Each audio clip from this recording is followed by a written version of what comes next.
Hello and welcome to MLOps Minutes. In this video you'll need to know the basics of object programming in Python. The idea here is to make our code testable using dependency injection. So here we go.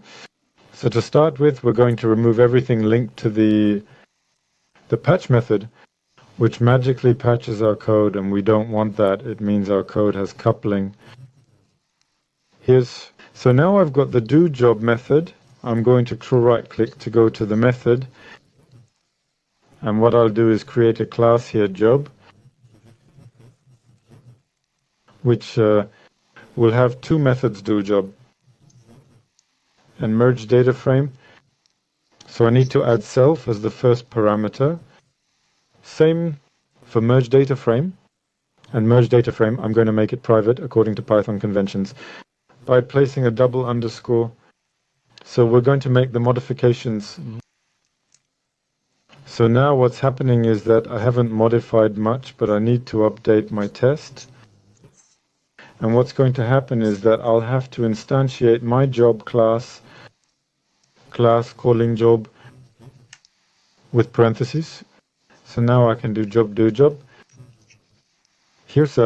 I need to delete the import, which is no longer used here. Perfect hop. So now I haven't changed much. I still have my problem here, which is that here I have a very strong coupling between random.randomInt and this import, which means I can't test this piece of code other than by magic. I don't have control over it. If I want to have control, what I can do is create a kind of interface in Python, simulate an interface. So random will use abc.abc. Here's a little piece of Python framework that lets you write abstract classes.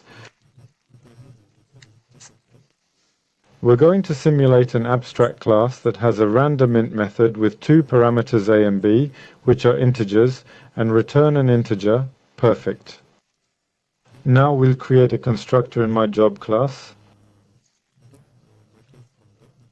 Here, where we'll inject an instance of a class that we don't know what it does, but in any case it respects this interface with this method, so we know it has this method. The good thing is that now, instead of calling random directly, I can call self.random.randomInt. So I know I'm using this instance. You can see that my random import is now grayed out, i.e. I no longer have a strong coupling directly with random, which is external to the class. Now if I go back to the test, what's interesting is that I can create an implementation class randomMock. Implementation that will inherit from random, and which, for example, will always return 6. What happens is that now I have to create my instance of randomMock. So I'm going to create an instance of randomMock that I'll inject into the constructor of my job class. And what happens is that now it's great. I've got the wrong shortcut, Control+Alt+ F5.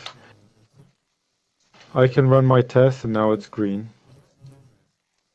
I can switch to debug. Here I'm going to press Alt plus F5 to switch to debug mode, and we'll be able to explain what's going on here. The good thing is that now when I look at my code, I know I'm calling something here. If I press scroll click, which comes from here and has been injected into the constructor that respects the random interface, which respects this method after the implementation. I don't know, I just know that it respects this method, but the good thing is that there's no magic here. I know that if my behavior is still 6, I'll have to look elsewhere in the code to see how the job class was created and what was injected, which implementation was injected here. In my case, it's this implementation that always returns 6, so I can understand the code as I read it. The second advantage of this is that I've completely decoupled, but really decoupled the problem of implementing this method in my job class The consequence is that if tomorrow I want to make an implementation that's going to use a database or use a web service or any other implementation, well, I can do so without having any impact on this job class, whose code won't move. And that's really good. So I've completely decoupled, and now my code is much cleaner. I'll press F5 to pass my debug point. And I'm going to go a little further, because what's happening here is that I've created a hard-coded class to return 6. But the good thing about the Python framework is that there's a class called MagicMock, which is a bit magical. And that's great, because when it comes to making test implementations, it allows you to do it very quickly.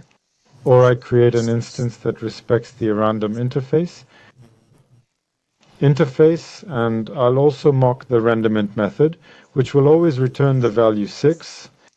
And what happens is that with very little code, I've done exactly the same thing as with a hard implementation. What's more, if I want to test the fact that my randomInt method has been called once with two parameters 0 and 9, well, I can do that. So here I'm doing Control+Alt plus F5, which runs my test, and it's still working. And that's really good. Now you'll tell me, well, what's missing is the default implementation, i.e.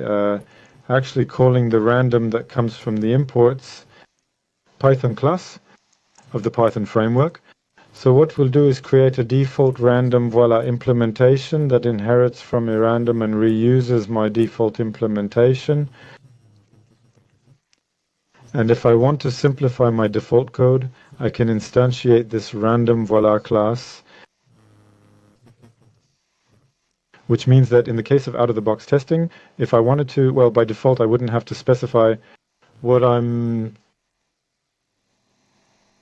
pretty happy now that I've decoupled my job class from the implementation of this random interface. And that's really good. I still have one problem. I'm doing a real disk access with my data frame, which is going to save a data frame on disk. And that's annoying because my test isn't unitary as long as it's doing physical accesses, which can cause problems for my continuous integration. For example, if I don't have write-writes. Well, to solve that problem, we're going to use exactly the same technique, but in another video. Thank you.